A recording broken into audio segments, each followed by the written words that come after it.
Hello everybody, I'm here with... Maaike Hoogstede. Yes, and we are here at the rooftop terrace of Ellie. And what does Ellie exactly do? We're an urban transportation app. That means that we're bringing people in cities from A to B in the smartest possible way. And your role exactly at Ellie is? I'm an executive assistant of the founders. Yes. And who are you targeting at? Who are your customers, so to say? So with Ellie we're in a really interesting industry because transportation is something that addresses a lot of different players. So we're actually dealing with people like you and me living in cities, governments, transportation agencies, but also businesses. Yeah. So it's just not only an app to get you the fastest to A to B? It's not only an app to get you from A to B. We're doing much more.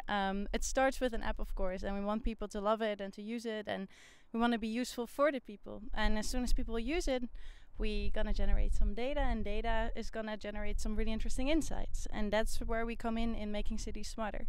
Yeah. Because this smart city concept started a couple of years ago, but your data is really going to play a crucial role in this?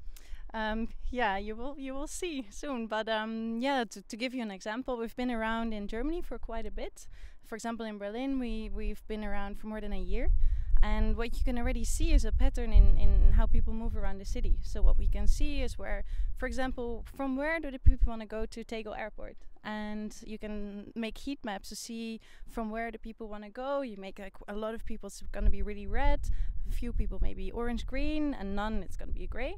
And then you can map it together with the supply. So how do you get there, and what is already there, and does it match? And that's really interesting, and it's something that can change the future. Because actually I saw you in a presentation showing a map of data about how travelers in Berlin want to get to the nearest airport. Yes. So they have the option to take a cab, which costs them 30 euros, or they can have a public transport ticket, which will cost them 3 or 4 euro. And what were the findings there? Yeah, it was a really interesting case that we did, and we looked at people in Berlin wanting to go to Tegel Airport, and you can see that there's a clear, you have like 6 main districts that we mapped, and in the area of Friedrichshain, for example, there were a lot of people wanting to go to Tegel, and Friedrichshain is somewhere here, Tegel is somewhere there. There was no direct line, and transportation is also about convenience. You don't want to change with your suitcases, you want to go there directly. So then you pay either 270 and start going up and down on the staircases, or you order your cab and you pay 30 euros. So there's a really big gap, and without data, without knowing where the people are and where they want to go, it's difficult to plan. But now we have this data, and you can make it much more better suited to each other. Yeah, but what could a public transportation company, for example, then in Berlin do? Could they actually base investment decisions on this, where to build more connections, or how could they use it? And more importantly, are they also really open to use this data? Yeah, it's something we're still trying to figure out. We're really recently started actually with this, because of course we started as an app. And you can only generate insights with that many users and users points. So it is something we're actually in the middle of. And of course there is always a bit of a difference between players that have been around for a long time, or just the startups like us that have a really technology kind of mindset. So it will be a very interesting maybe months or maybe even longer to figure out how we're gonna come together and make a change. Yeah.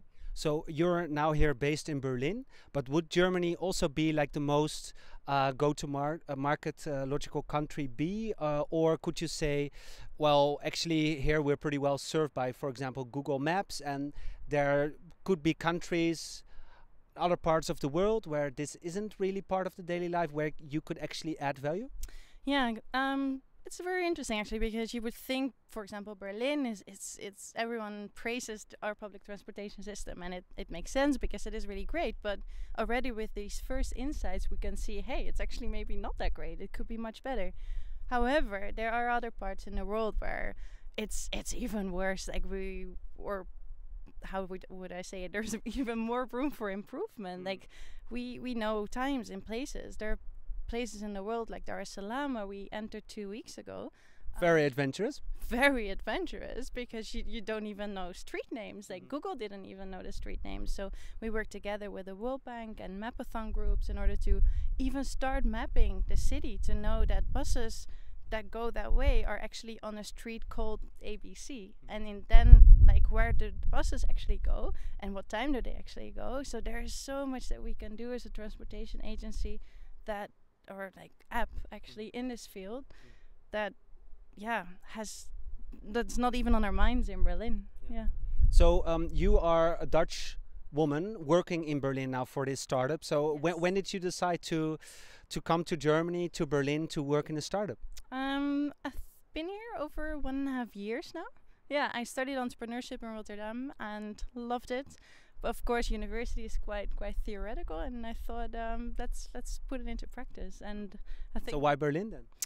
I think there's, if you look at Europe, it's a hub. There is like this, they call it the Silicon Alley or Silicon Valley of Europe, which I think next to, yeah, it's true, but the city is huge. So of course the tech up scene, the tech, or how do you call it, the tech scene, it's quite big. But if you step out of it, it's actually a small part of the complete ecosystem of creativity and dance and art and so many other things that it's the perfect balance for me to be, and I love it.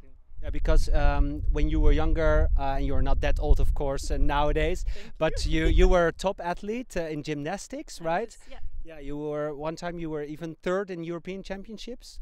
Where did you get this from? No, it's not. The internet. No, it's not correct. No. Oh, I love that. Don't believe stuff on the internet.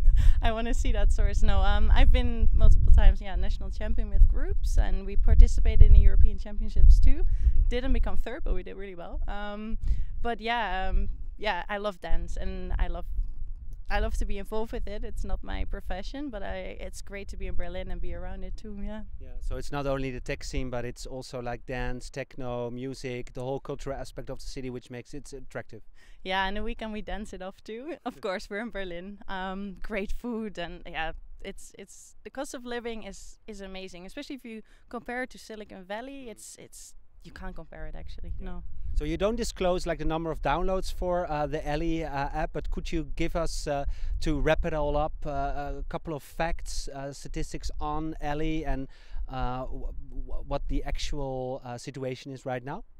So, well, just to keep it really low key, we're based in Berlin and we're opening up another office in Porto Alegre. We're now 35 people, 20 different nationalities, which makes it a lot of fun.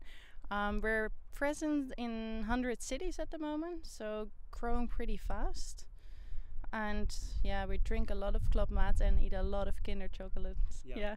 And that's all paid for by a couple of investors. So how many funding rounds did you have so far? We have one major funding round and one is coming up. Yeah. Oh, I knew this already, of course. Can you disclose when? Soon.